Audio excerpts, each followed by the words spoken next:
Please, please, please, this stuff has to stop. Welcome back to Battlefield 2042. In this video, I want to talk to you about what I've seen from a lot of people within the community of the game, and I just think it's the wrong way to look at things. Before we get any further into the video, if you're not currently subbed to the channel, make sure you do sub, turn notifications on. If you enjoy the video, don't forget to leave a like. All support is greatly appreciated. And if you want to support me further as a creator, then check out the links in the description. So getting into this one, players are using Battlefield 2042 as a way of asking EA to make yet another game. And that's why I've titled this one, Do Not Fall for Battlefield 2042. I think somewhere in there, there's a little smart cookie that's gone, Battlefield 5 was a failure. We'll move on to the next game. We'll do what we can to add monetization foundations and stuff in there. We'll see how the community react. And then they've released it in a really buggy mess so that players would say, oh, we really want a different Battlefield game. Scrap this one and make a proper Battlefield game. People are asking them to give refunds and make a proper game. The people that made Battlefield 2042 thought it was a proper Battlefield game. So why would you ask to wait years of development for a new release that will be the same, if not even worse? All they do, or all they have done in recent years, is tried reinventing the wheel every single time. And I believe it could have been their way of testing the waters for the next Battlefield game that will take full advantage of everything that worked after Battlefield 5. So they released Battlefield 5 in the World War sort of setting, and it flopped. They eventually abandoned it. And then because it did so bad, everyone's like, oh, you need to make a new game. We want the modern, war sort of side of it. So please, can you make that? So they made that. Fans are happy. They're going to buy into it because they can build up hype through their marketing and their trailers. And then they released 2042, and it's the game that we've all been playing. It's an absolute fucking shambles.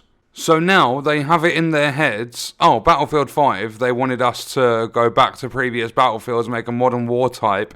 We've released 2042, and they don't like it, but they're asking us to make a new game. We're going to make something, put, absolutely no effort into it, half-arse the entire thing, and they're going to give us money for it. Because I strongly believe that when they do start releasing seasonal content, Season 1 and all that sort of stuff, when they do start releasing it, if they actually release it in the summer, they'll do the year's worth of content, they'll release bare minimum, just so they can, scrape on by. And after that year is up, they're going to abandon the game, say, look, we can't do anything else with it, we don't have a clue what to do, so on and so forth. And then in a couple of years, we'll get an announcement, oh, Battlefield's, 2077, or Battleflop fuckfaces, or whatever they're going to call it. They're going to release that game a year after, so, say 2025, 2026. Maybe even a little bit later. If this is going to happen, obviously this is just me guessing, but if this does happen and they release another Battlefield game, they'll put out their hype trailers, people will get hyped, and it'll be the same thing over and over again, because that's what EA are good at. If you think FIFA, if you think Madden, if you think UFC, they release the exact same game, they just update the rosters, and they manage to rope players in. Ultimate Team Packs make them the most money out of the entire company pretty much. And then they do the same thing with Apex Legends, and that's $1 billion IP. They are very good at recycling stuff, at doing the bare minimum and attracting customers.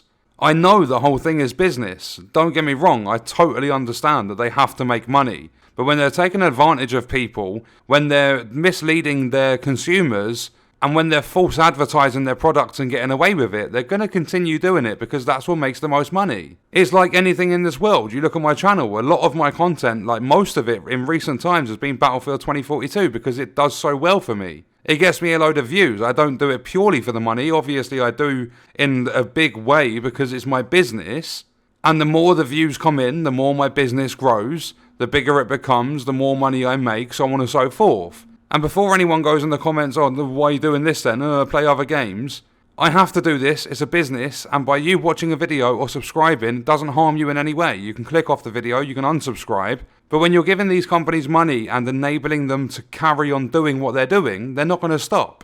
You look at all the franchises they've killed, all the companies they've consumed, because they're pretty much just this giant company that come down on another company and pretty much just eat them. and make themselves bigger. It's like, I don't know if any of you have ever heard of a game called Slither.io, but you're a snake. It's a browser game. You're a snake, you go round, you eat the smaller snakes, and you get bigger. That's what the companies like EA do. There was a company years and years ago called Bullfrog, and they made amazing games, and then they got eaten by EA. It got to the point where I think it was the VP of Bullfrog or something, one of the higher ups of Bullfrog, ended up quitting and making his own studio because he was fed up with how EA were directing them and the way they were pushing them to work with their games. And there were a lot of games they were planning to release that EA just cancelled. Look at Anthem. BioWare wanted to overhaul it and give the players a nice experience after the dreadful launch. EA shut it down.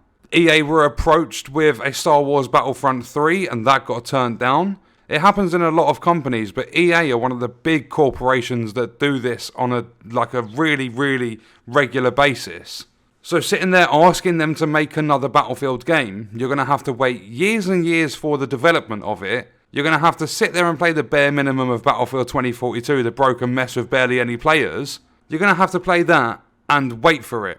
And you've got to remember, they put bots in Battlefield 2042 because they knew the game wasn't actually going to perform that well. They've never put them in previous titles, and you can say, oh yeah, but they got 128 player matches now. But if they were confident their game was going to stick around for a long time, there wouldn't have been bots because they would have had full confidence that the servers would always stay full. It's all trickery within these companies, and people asking for a new game is just letting them get away with it, and pretty much just saying, oh fucking hell, you've done this to me in the past, please do it again, I like it. It's a weird way to look at things, like, oh, you fucked me over with this game, can you make another one? They're just going to do the same thing again. What actually makes you think that they're going to do things differently? What they've done with the Battlefield franchise is they've just basically gathered everything together in terms of the Battlefield franchise, chucked it all in a box, and then they've got things from COD, from Apex Legends, from Fortnite, from all them sort of games. They've thrown them in the box as well, they've jumbled it around a little bit, and that's what they've pulled out. So developers think, oh, we're making a proper Battlefield game. EA are like, yes, we've got the money-making stuff in there too. They've jumbled it all together, come up with Battlefield 2042. But the developers think they're making a proper Battlefield game. They don't know the sort of stuff that EA are pushing for. I mean, they can obviously figure it out and stuff like that, but it's not so easy. You're just sitting there developing a game. And not only that, some of the developers might agree with some of the stuff that EA are pushing, like all the specialists and everything like that. So in my opinion, I feel everyone should stop asking for another Battlefield game. It's not only going to take years to develop, so it's not going to be in the pipeline for a little while at least. And when it does come out, if there is another one at any point, because you've got to remember they're making a mobile game too. But you've got to remember that when it does come out, it's probably going to be the same, if not worse. They've gone from Battlefield 5 being abandoned to 2042 being put down as one of the worst releases in gaming history. And there are people out there that still think another game from them is going to be better. People are asking, oh, can you give us refunds and make a proper game? They're not going to give you the money that they've made on this game just so they can make another one. Like, they're going to have to put money out of their pockets to refund you and then money out to build up a budget for another title. If you want a proper Battlefield game, go and play one of the previous ones. Battlefield 4 has full servers. Battlefield 1 has... I think a lot of the time during the day, they have more players than 2042. And Battlefield 5 is absolutely thriving. It's picking up 20k concurrent players on Steam every single day. And I know that Battlefield 5 isn't the greatest. A lot of people might think Battlefield 4 and Battlefield 1 aren't the greatest. But they are proper Battlefield games, especially when compared to 2042. So if you want that experience, go play one of the older titles. Even though, I'm going to put it out there, in my own opinion, that by playing the older titles doesn't do anything good in terms of helping the franchise, because you're trying to boycott Battlefield 2042 and telling EA and DICE to do better, yet you're going back and playing their older games, which is showing them that, oh, they're still going to play our games, it's just not this one. So we'll make another one that we're going to hype up and get them to buy, and then because they love the franchise and they're showing us that by playing the previous games, they're going to buy it, they're going to make us money, and we don't have to do fuck all. We can release it really broken, and then we can just deny refunds and move on with it. Money made, and they're affected, and there's nothing they can do about it. But what we're going to do is leave the video there. Let me know your thoughts and stuff about it. Apologies for rambles and everything, but I had a lot on my mind to speak about. Let me know all of your thoughts and stuff in the comments, and I'll see you in the next one. I hope you guys enjoyed it.